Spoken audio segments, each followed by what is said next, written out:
Et puisqu'on parle des arbres, voilà une épice que nous utilisons régulièrement dans nos pâtisseries. Mais savez-vous comment se cultive la cannelle? Nous allons vous emmener là où l'on récolte sa variété la plus pure, au Sri Lanka.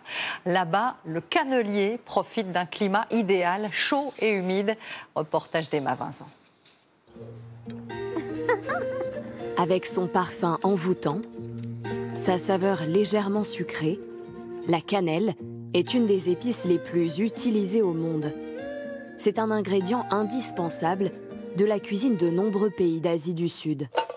Nous allons faire un emboultial de poisson, un plat typique du sud du Sri Lanka. Il est mariné dans du sel, du poivre et du gaziniya. Le Sri Lanka, 4e producteur mondial, la cannelle ajoute un goût différent. Est le seul à cultiver la cannelle de Ceylan, réputée la plus pure de toutes. C'est l'une des richesses les plus convoitées de l'île. Laissez-moi-en un peu. Les premiers échanges de cannelle au Sri Lanka remontent à 1400 avant Jésus-Christ.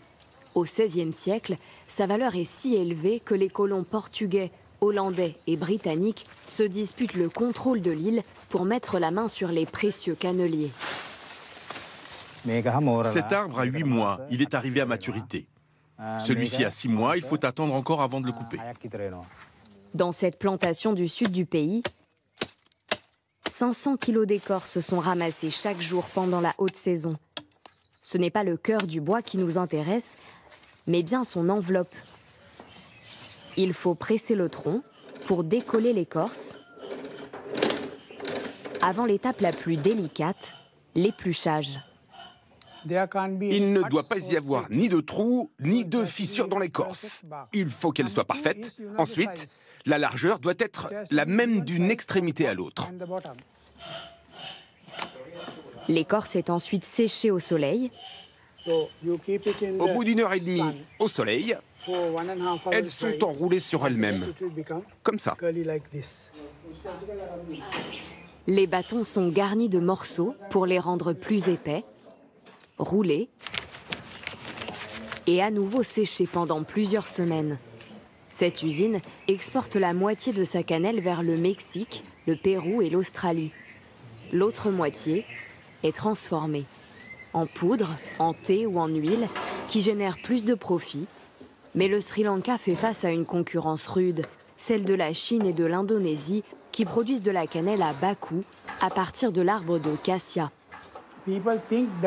Les gens ne savent pas que la cannelle que l'on trouve à bas prix est en fait de la cassia et non pas de la vraie cannelle.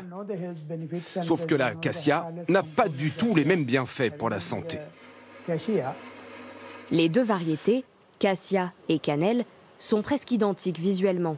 La vraie cannelle portera souvent l'étiquette Ceylan. Mais dans leur composition chimique, les deux plantes n'ont rien à voir. La cannelle de Ceylan est la seule qui a un taux de terpènes élevé. C'est ce composant qui apporte les bienfaits pour la santé. Après 4 ans de recherche, l'équipe du docteur Asita a mis au point des gélules d'extrait de cannelle, capables selon lui de réduire le diabète et le cholestérol. Cela pourrait remplacer les médicaments contre le diabète, un jour peut-être. Avec l'essor du marché des compléments alimentaires, les ventes de cette plante aromatique augmentent chaque année. L'année dernière, le Sri Lanka a exporté l'équivalent de 200 millions de dollars de cannelle.